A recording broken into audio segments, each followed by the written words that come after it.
Hello everyone, Bean here. Been a minute since the last video, been busy with stuff, but I'm coming back to talk about Valve. So a while ago, Emplemon made an interesting video about Nintendo, and to oversimplify, the point of the video is that Nintendo is a company that simply does too much. They pump out great games, yes, but they also do too much to, quote-unquote, protect their brand from emulation, fan games, unofficial esports scenes, and pretty much anything else their fans want to do. I'm opening with that because I think of Valve as the anti-Nintendo. Where Nintendo does much too much, Valve, since the 2010s anyway, does much too little. Instead of, active malevolence like Nintendo, it's gross negligence. They avoid work they see as tedious despite how important it may be. They let obvious problems fester like open wounds for months to years. They've let players wait nearly 20 years for a sequel to a cliffhanger. They half-ass things and then they finish what they started at a snail's pace. Not to mention, they're still probably one of the largest beneficiaries of underage gambling. They're kind of just content to sit there and rest on their sea of laurels, while their game franchises that continue to bring in millions or billions of dollars in revenue rot around them. Okay, so I want to be clear and say that this video is not like an objective, unbiased look at Valve or anything. This is a rant video from a longtime fan, me, who has become disillusioned with the company after the treatment of my favorite games and franchises has been steadily deteriorating for years. It'll really just be me venting, if you will.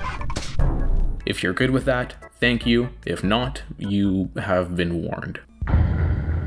So Valve Corporation is best known for their storefront Steam, which as of late 2025 had a 75% share of PC game distribution, earning the company $16 billion. And this is a company with just 300 to 400 employees. Steam is known for their pro-consumer practices like a generous refund policy, discounts, Linux support, and just generally being a very good platform with a lot of quality of life features. Their requirement for games to disclose AI usage on their store page has netted them a lot of recent public support. You can criticize the 30% cut they take from specifically non-AAA developers, but generally speaking, Steam is a very good platform. They focus on the user experience. I'm acknowledging this now, not just to appease the Gabe and Cock riders, but because I really want to separate Valve, the software and hardware developer, from Valve, the game developer. Valve, the software and hardware developer, they're fine. They have a good PR record. Steam Deck's great, Steam's great, the Steam controller and headset, I'm sure, are fine. Valve, the game developer, however, are from a bygone era. With the chief exception of Deadlock, which I will talk about later, I do have something to say about it. For the most part, Valve is a studio that made great games decades ago. Games that people grew up with, especially people into PC gaming in the 2000s and early 2010s. I cannot overstate the quality of these games. The writing, design, technical advancements with their physics and AI, they were unrivaled for their time and they still hold up today. It was the kind of quality that builds a loyal fan base and a substantial amount of goodwill among all video game enjoyers.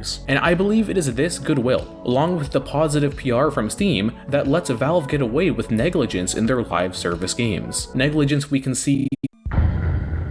I'm talking about Team Fortress 2 first because TF2 is my home game, so I'm personally invested in it, but also because TF2 is the most prominent example. A live service game that is continually monetized, banking millions quarterly, despite receiving one of the most egregious examples of developer neglect I've ever seen. There is no shortage of videos explaining the genius of the design of TF2, so I won't reiterate. But yeah, it's a great game, and in 2011 it was made free to play as Valve realized they could get more people playing and earn more with a live service business model, where a game is continually maintained and updated with new content and is profitable from continual monetization. Valve was really ahead of their time with this decision. The problem, though, is that we're now at the point where we're still getting the continual monetization. Valve is still marketing the game, but we're barely getting quote-unquote continual maintenance. Weapons are still terribly balanced. So many bugs exist in the game, little things all over the place. Optimization. Over 3,000 days since a major update. The new player experience is still shit, basically unfiltered community content. The casual matchmaking system that fucking sucks and has sucked for a decade. The Meet Your Match update was in 2016, which introduced a matchmaking system. Even from the background clips, you should understand why this wasn't the right choice for TF2. Now, I can actually understand the mindset that went into Meet Your Match, and I'm not opposed to trying new things. And the previous system certainly could have been improved, but you have to be pragmatic when things don't work, and for a decade we've put up with this fuck-ass broken matchmaking system. You can't just introduce something and then it doesn't work and then you just leave. And only 3 years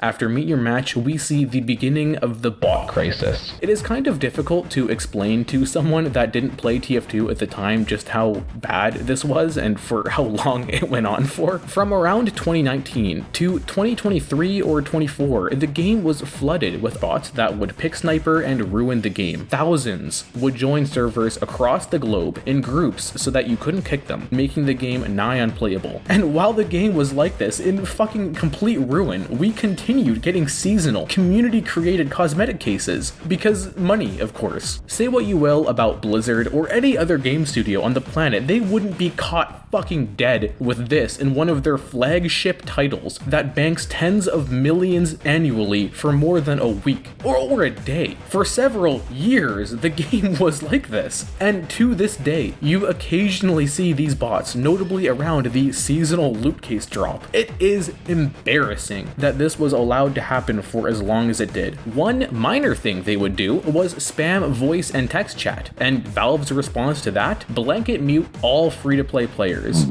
The cherry on top is that since the bots have been slowly phased out, not even erased, it took a petition of tens of thousands of players for Valve to allow free-to-play players to use voice commands. Something I'm sure they just forgot they changed and took less than half an hour. Fantastic.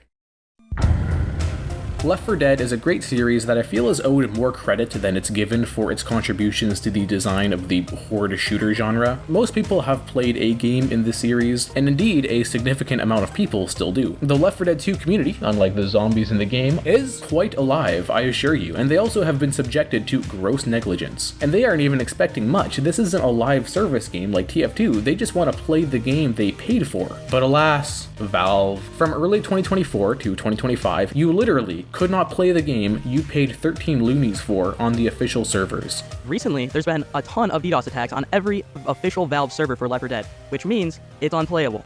Yep, unplayable. I said 2024 to 2025, but like the TF2 bot crisis, DDoSing still happens. This is not okay, and this slow of a response to something as drastic as this is not okay. A single fucking individual should not be able to completely shut down a Valve game. How are you okay with this? How can you ignore this? What the fuck is this shit?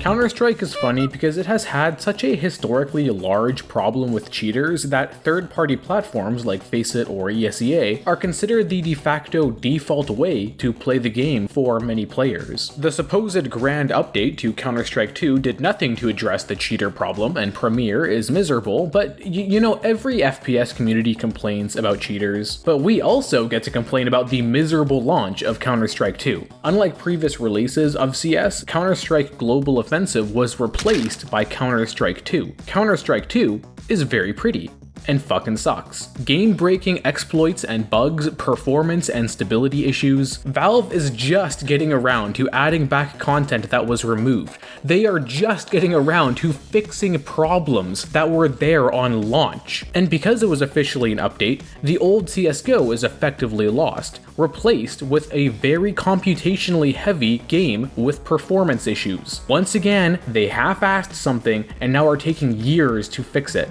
And while it may not have cheating bots, oops, I was wrong when writing the script, there actually are cheating bots. Thank you, Valve. It does have botnet armies, quote-unquote, playing the game to farm in-game items that can be sold on third-party marketplaces for real-world money. Other Valve games have these problems too, but with so many more pressing problems, it's difficult to care. You can just add it to the list of things where if it was in any other game, people would actively protest it. And I would also be remiss if I didn't at least mention the fact that this digital economy in Valve's games is founded on gambling, including underage gambling, and I'm not referring to the questionably legal skin gambling sites that Valve allows to stay up so it looks like they're combating gambling. I mean like the case openings and trade-ups in-game. I am so fucking tired of this clown show we put on where we all pretend like this isn't obviously gambling. So everyone knows gambling is bad bad. It is not valuable for me to sit here and be all, oh, gambling is bad, it's addictive, and you won't win, and you shouldn't do it. I can accept that the original intent was simply to create a system of random chance. In fact, looking at TF2's archaic in-game store, you can still see how Valve expected the price of some of these items to be. However, in the year of our Lord 2026, regardless of any mental gymnastics, this is still gambling. Anyway, sorry, that's kind of a tangent that's unrelated to the thesis of the video that Valve is a lazy piece of shit. It's just another thing to add to that list I mentioned. Anyway, let's move on to something that is related to the fact that Valve is lazy.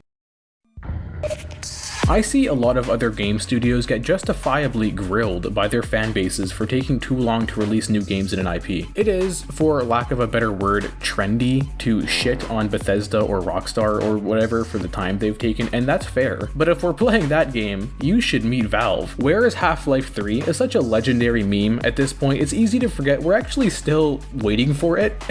It's funny to make fun of the fact that Valve can't count to 3 and can't release a new game in any of their IPs. I especially thought it was funny when they renamed Counter-Strike Global Offensive to Counter-Strike 2, despite it not at all being the second entry in the series. It's almost like an acknowledgement that a game being branded as 2 means it's the final form and the last in the series. Team Fortress 2, Dota 2, Left 4 Dead 2, Counter-Strike 2, and of course, Portal 2 and Half-Life 2. And before you say, oh, but what about Desk Job? But Patrick, what about Half-Life Alyx? Patrick, you're forgetting fucking Artifact.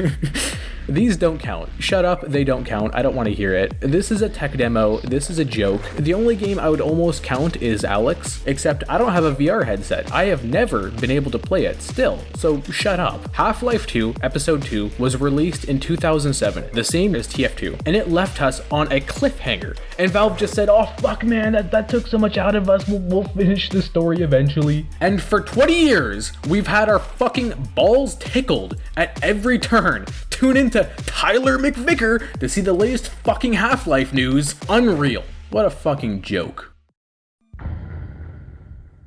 Okay, so why? Why is Valve so insultingly lazy? Why are their games subjected to such gross neglect despite being a company that literally makes $30 to $50 million per employee? And how does that tie into Deadlock? Because I haven't forgotten about it. Okay, so Valve is a private company that can do whatever they want, and they can structure it however they want. And Valve is known for having a managerless structure. The mythos around Valve is that it's a fairyland where every employee is free to do whatever they want. And they want to keep that perception up. Remember, they made their employee handbook public. And from everything I can tell, Valve does indeed value personal agency and initiative more than other companies. They have less specific oversight, but a much more prominent expectation to do something flashy, interesting, and new. And that further devalues maintenance work, which is already something that most people don't really want to do. No one wants to go in and tinker with a 20-year-old game for a fan base that's pissed off. And so now we look at that company structure, and we can't deny their success,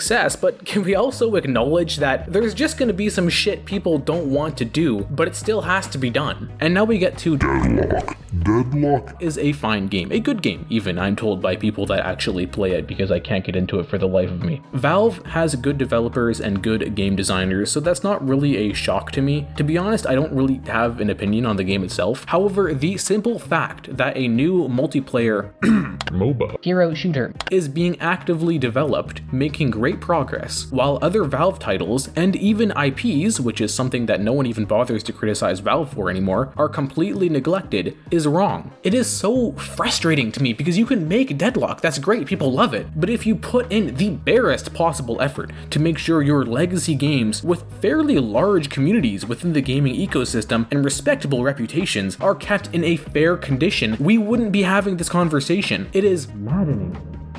So Valve has talked before about what they call treadmill work that's continuous and unrewarding, notably anti-cheat. Anti-cheat seems like miserable work. I can totally understand not wanting to sign up for the treadmill, but someone's still gotta do it, right? Or not, actually. Valve showed when push comes to shove, they can just not, they just won't do it, because there's no one in the company willing to do it. And if there's no one willing to do something, it won't get done, because there's no structure. Now, I don't know a whole lot about running a business. I am but a humble Wumbo. But I have come up with a novel business strategy for when you have something that no one wants to do, but it's gotta get done anyway. You hire someone with money, and then you pay them to do it. You may now stand up and clap at my economic genius. I don't care who does it. A Valve employee, a contractor, the community, me, you, goddamn Gabe Newell himself. Someone has to get on the treadmill and make sure these games are maintained. This isn't like a struggling game studio or something. These aren't loss-leading games for Steam. Look at reality for what it is. Valve is a hedonistic company, inherently lacking discipline by design. And while the benefits of that are clear, a company of Valve's size should easily be capable of dealing with undesirable work. They should easily have teams of people for each designated game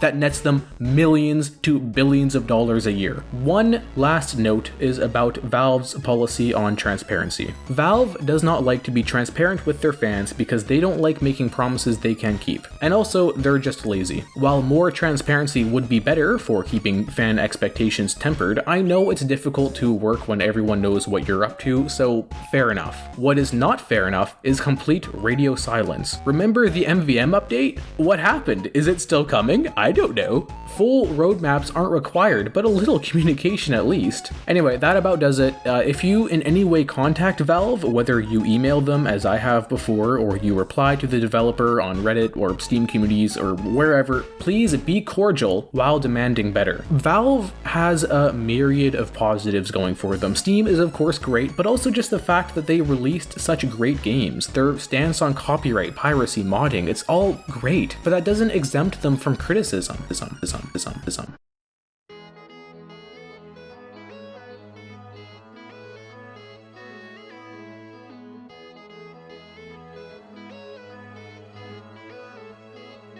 Just